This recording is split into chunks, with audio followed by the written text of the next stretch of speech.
Where did that come? I was not expecting that. But God, you promised. I don't think I'm the only one that has ever asked those questions or made those statements.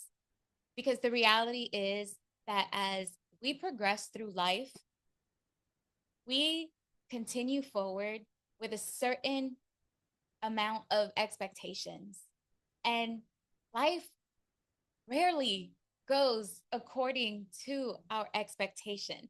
There is always something popping from left field, something that some way, somehow, we didn't plan for it. We didn't see it coming.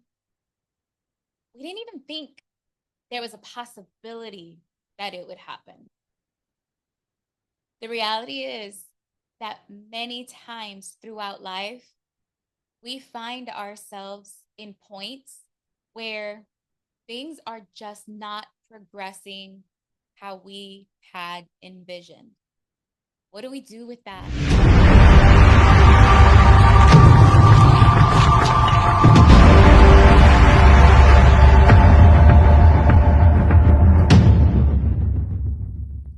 As always, I am Liz Ferguson, your host on Breakaway.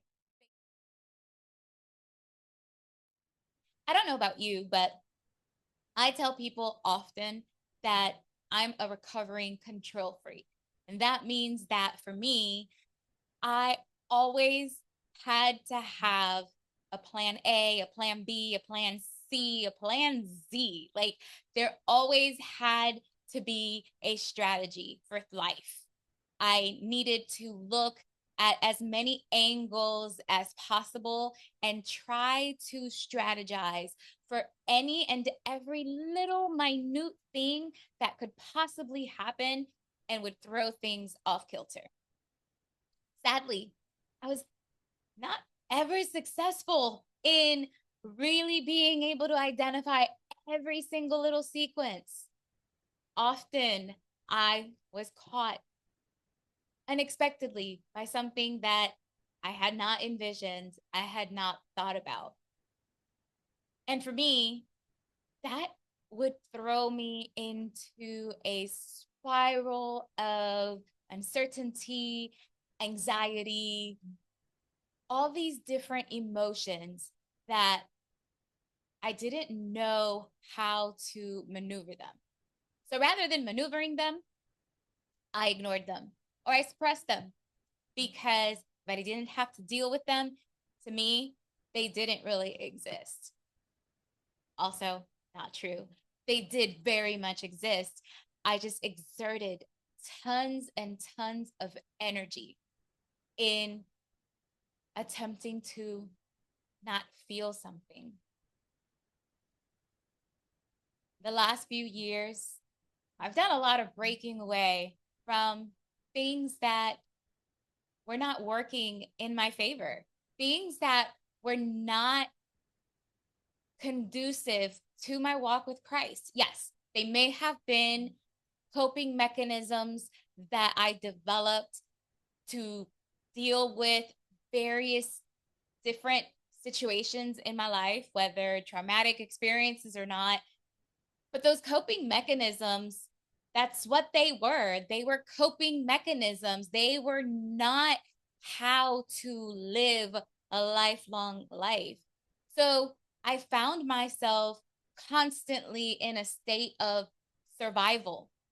Even when things were calm and good, that I didn't need to be in a state of survival, I was still living life from a place of survival. Doesn't work. It really causes us to probably spin more than we realize. At least for me, that was my experience. And finally, a few years ago now, I reached that point where I really was just tired of the spiral. I needed something different. And so I started this journey of Breakaway.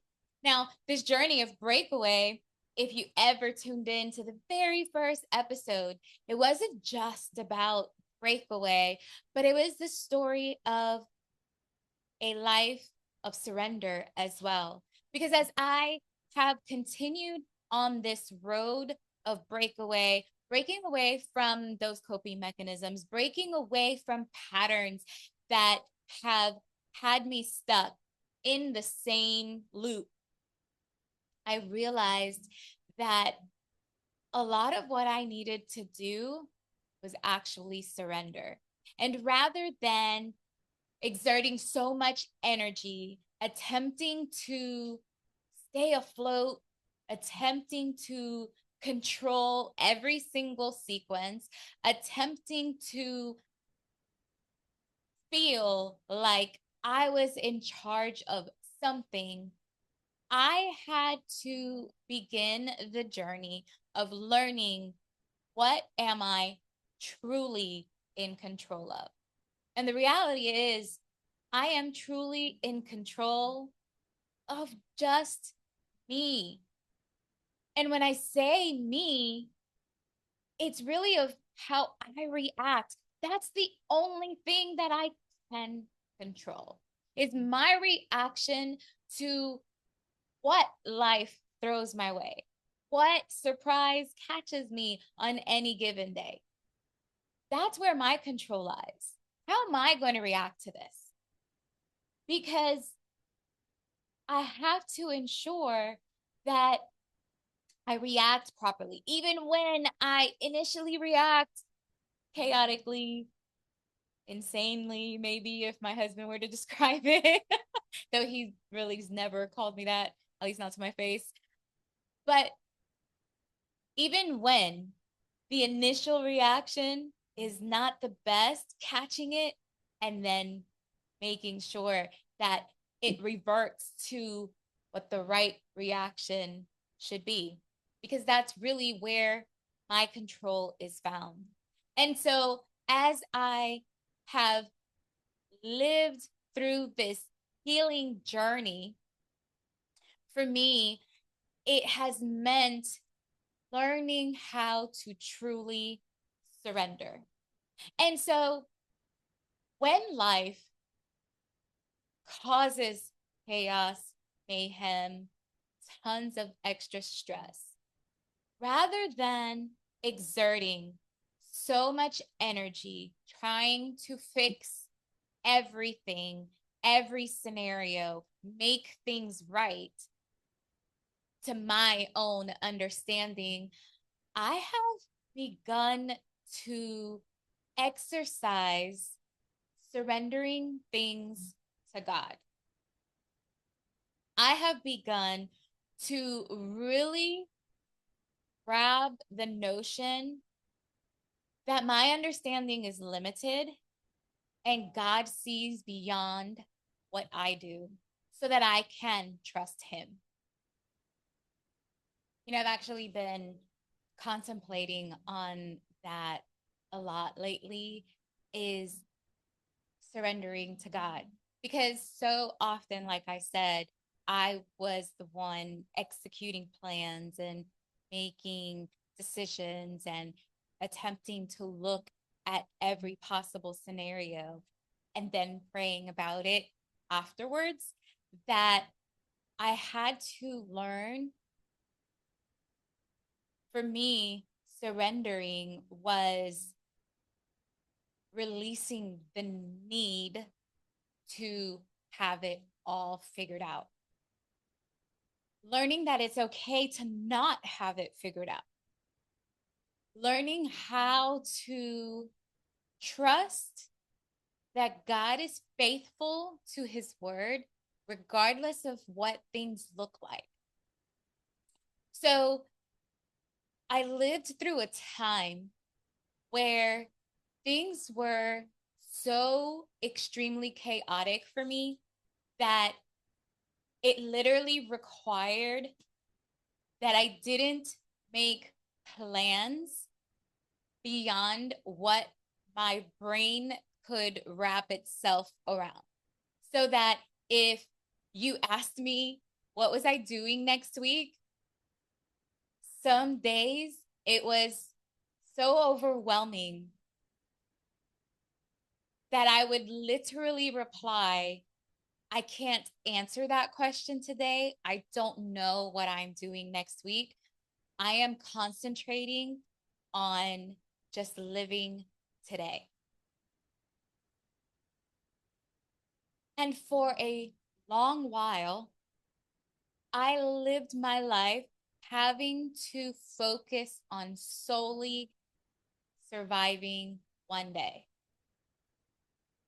And when I say surviving, it wasn't the usual survival that I was accustomed to of having to have everything figured out and everything planned out and strategies and all these different ideas that I would have in done previously. Surviving it really became a lifestyle of prayer for me, of learning how to meditate in God's word, talk to God, repeat the truths about Him, as well as repeating His promises, learning how to maintain my focus on God and not on everything else, because everything else literally was too chaotic for me to focus on it. Many times in the past, I would find my escape from my personal life in doing things. Well, I couldn't do that. I couldn't escape into work. I couldn't escape into anything else. And for the first time, probably ever, I had to sit with my emotions, experience them, but not allow them to dominate me, not allow them to be the ruler of my actions. Because again, the one thing I could control and can control is my reaction. So it was learning to balance that out. And as I focused on learning to balance that out, I realized that my only answer was to surrender situations to God, to really bring them to Him and then believe Him for the answers. I invite you to look at your life and see, where are the areas where you still need to surrender, where you are still trying to control it or manipulate it, or even where it is that you're solely really doing things just for you, or where maybe you have placed something or someone else where God belongs. And then look at, how can I truly surrender that to God, give it to Him, and trust Him for it. Trust Him for the results, because He is a good God. And so when I say that, I want to say that I also went on a journey of really getting to know what the Bible reveals about God. And so for probably a year, I taught lessons on the nature of God, or God's attributes, also known as God's names. And as I prepared those lessons to teach to the individuals that were joining me on the ZAP Bible study, the Zealously Achieving Purpose group on Thursday nights, they probably thought they were learning a lot, but in reality, I was learning so much as I prepped each and every one of those lessons, because each and every one of those lessons, the more I learned about God's nature, the more I was able to trust God to be God and to do in my life what needed to be done. So this is a two-part invitation, not just to be introspective, but also take the time to know God, learn who He is. And as you do that, begin to let things go to Him. And that doesn't mean that you don't do the practical things that you are responsible for doing, but it does mean that when you do what you are required to do, you trust God for the result and you leave it in His hands rather than allowing yourself, if you're like me, to overthink it, to just spin in your head over and over and over again, the scenario, the thought, whatever it is, but learning to just surrender it to God and to focus your mind on, rather than worrying about it, thanking God for what He is doing, even when we can't see it. I shared earlier on social media that the writing process has begun, and I am going to be writing about surrender. And as I do that, one of the things that I've decided to do is I'm still going to do this podcast, but I'm going to do it when the time is right each month versus forcing any episodes to continue forward. I'm hoping that you stay connected through YouTube, through Facebook, through Instagram, even through our website, zealously.achievingpurpose.com. Join us on Thursday night Bible studies and get connected. We are learning great things about the armor of God, and we are encouraging each other to continue to live a life of surrender and to really allow God to mold us so that we can walk according to His purpose in our lives and His purpose for others to come to be. So thank you so much for joining. I am looking forward to seeing you again on Breakaway. We are going to have some special guests in the next few months, and I'm excited to have those different conversations with them.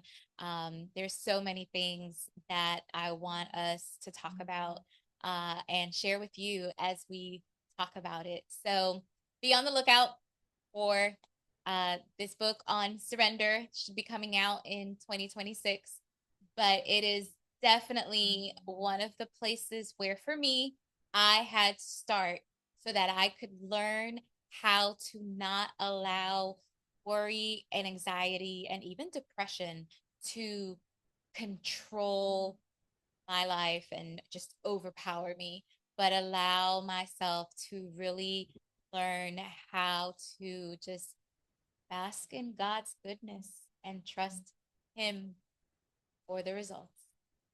God bless you and have a good evening, good day, good night, good morning, whenever you are watching this. Take care.